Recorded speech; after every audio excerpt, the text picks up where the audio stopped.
Hi, this is Drew Jones of Drew's Guitar Shop in Seattle, Washington, and today I'm doing my third video on the electronics found in this Guild B-302 bass. This is a bass that came in with a number of issues. It needed a setup. It had a switch that was kind of cutting out intermittently, and it had some other issues as well. The switch was definitely worn out. We talked about that in the first video. There was also some sloppy solder work that kind of contributed to that switch having the issues that it did, which we talked about in the second video. This video here, I have a brand new problem because when I assembled this thing, I was having an issue, and the issue was this. I'm going to show you something. I'm going to stop talking and listen carefully because you're going to hear a change. So do you hear that buzzy hum and how that gets worse when I touch these pull pieces? Yeah? So I'm gonna do something here that's gonna change that. This is a wire that I have hooked up to the back of the volume pot that this pickup connects directly to. See how that went away and it doesn't do it anymore? That is because these pole pieces are normally something that is grounded in a pickup. Usually, you know, with a two conductor pickup, what's going on is that you have one end of the coil that goes to your hot, and then you have the other end of the coil, which is also combined with a chassis ground from the pickup that goes and is connected to ground. And I can't say for sure because these pickups are kind of hard to look at, but I'm going to say that probably doesn't exist in these pickups. That connection from the chassis ground to that end of the coil wire that's going to go to ground.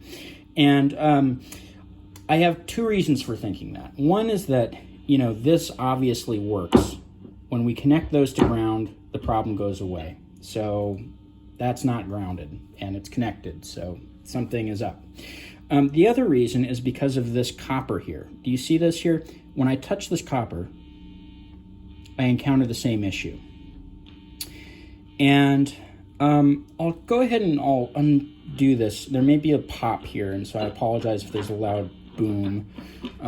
But what's going on here under these pickups is that we have these mounting screws that go through the bobbin and then go into this plate here, and then that plate connects to some copper that was under here, and that copper then is supposedly pressed into some copper that was here before I put this aluminum down, and then that was supposed to connect it to ground.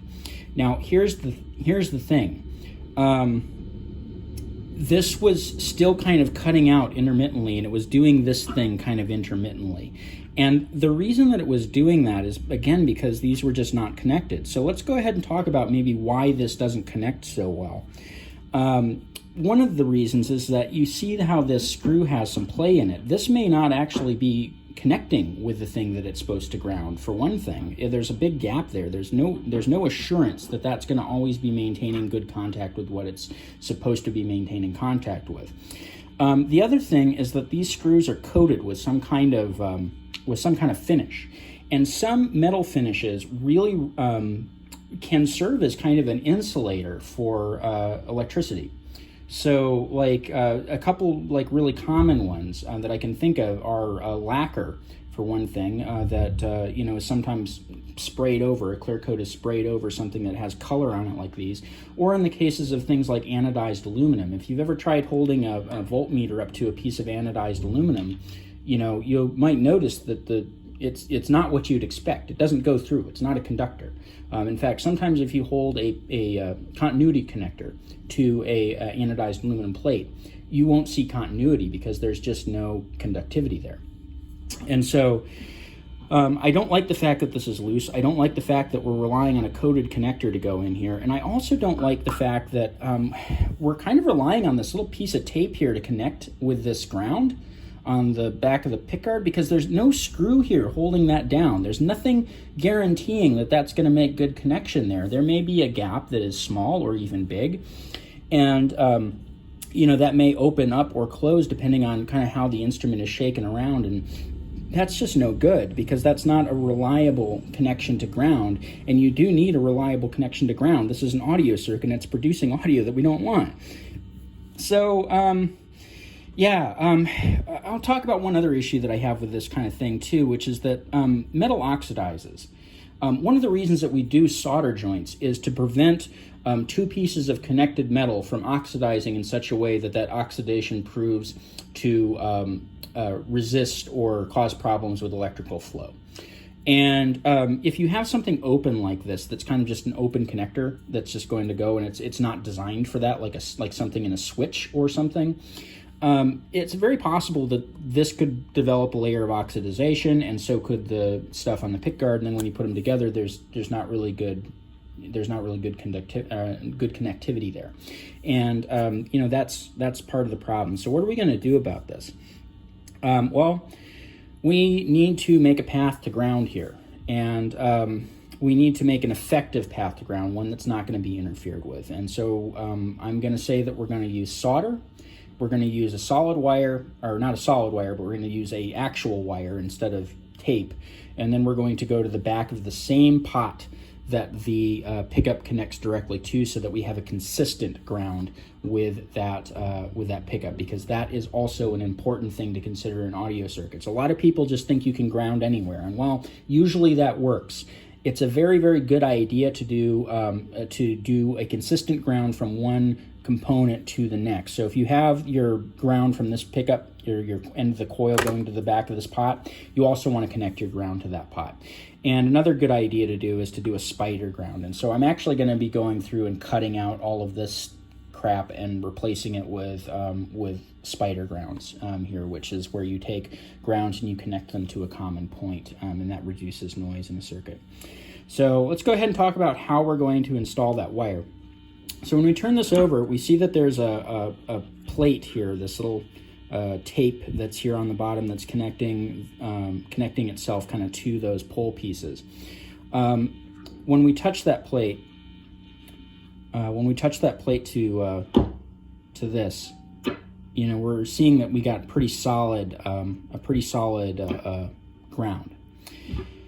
And so what I'm going to end up doing is I'm going to end up taking a wire and doing a little loop with it, and then touching that loop kind of around where this spring engages, and I'm going to just be hitting it with a little tiny bit of solder, a little tack solder joint, because I don't want to burn up this tape and I don't want to burn the bobbin, but I just want to kind of hit that with a little solder so that it's connected and so that it's not going to oxidize. And then this spring is actually going to provide a little bit of the support for that solder joint. So this is going to be, you know, partly what holds that in place. The solder joint would probably do just fine by itself, but this is just kind of extra insurance, and since it's here, we might as well use it. And then we're going to take that wire and we are going to run it to the back of that pot, and that is going to solve our ground problem. But this is unfortunately something that needs to be done once in a while on pickups, because this isn't the first time that I've run into this. Occasionally you will see this kind of bullshit done. And I say bullshit because there's no need for this. This could have easily been something that was grounded inside the pickup, but for some reason they decided to do it this way. I don't know why. But you see this once in a while in kind of non-standard pickups. If it's not like a Fender style pickup or a Gibson style pickup, like, be prepared, because there may be some goofy things going on in it like this. So that's what we're going to do. And, you know, as I showed you with touching that wire, it's you know, I'm 99% sure that that's going to solve the problem that we're having, which is that when this thing is assembled, we have that ground buzz and hum, and it's probably going to quiet down that kind of ambient hum that we're hearing as well. So it's going to solve a lot of problems at once. And yeah, the solder work is at least going to look a little nicer, because I'm going to be really happy to just go in here and kind of fix all this area up here, because that kind of upsets me.